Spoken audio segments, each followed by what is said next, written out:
What up, though? This your homie Jabal Baraka. Tonight we will be reviewing X-Men number 2 by Jonathan Hickman and Lenu Francis Yu.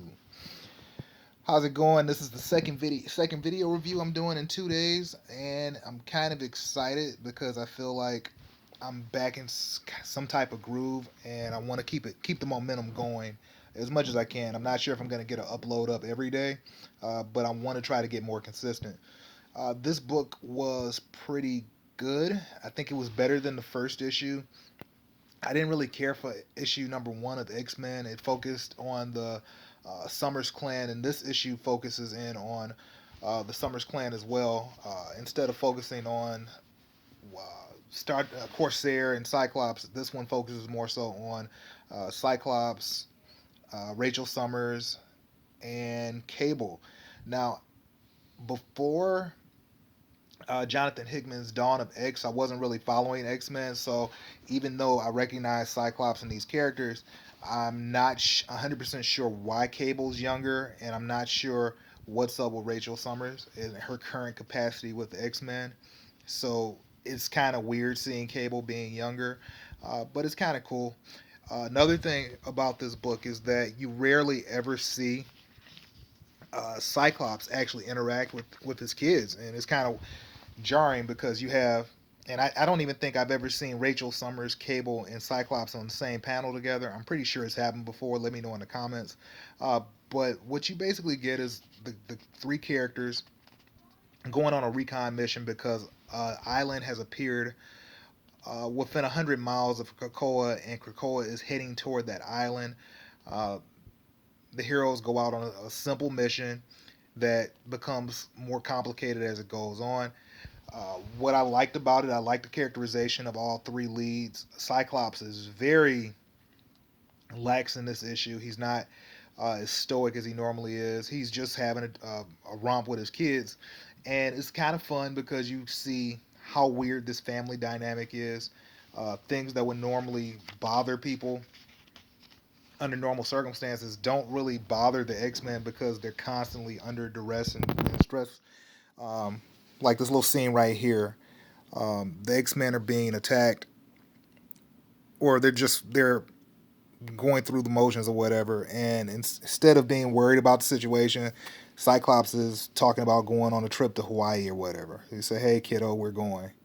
They say there's a little island on Chandler Imperial Reserve where the water is so clear you can see 100 yards down.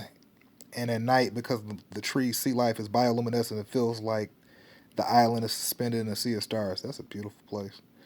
She says, "Well, that sounds okay. It sounds amazing. Put it on the calendar, kiddo. We're going." But at the same time, that's going on. They're getting attacked by aliens or creatures or whatever. So it's just a little fun scene, and the whole book is like that. Most of the humor worked for me. The characters presented in the book are pretty cool. Uh, there's another. The other island has not mutants, but they're called summoners, and I guess the summoners are dying out. So when they appear, they engage in they try to communicate, but the summoners speak an entirely different language from the X-Men. So because the X-Men they speak for Cohen, they switch to that language and they're able to communicate with the summoner, which causes tensions to die down. The two islands hook up and yada yada yada. They go back. Spoiler, blah blah blah. And it turns out that the people from the other island have a relationship with Apocalypse. I won't get into those story details here in this review, just in case you haven't bought the book yet. And I really hate spoiling the entire book, but I recommend this book. It's a lot of fun, especially if you're an old school X Men fan.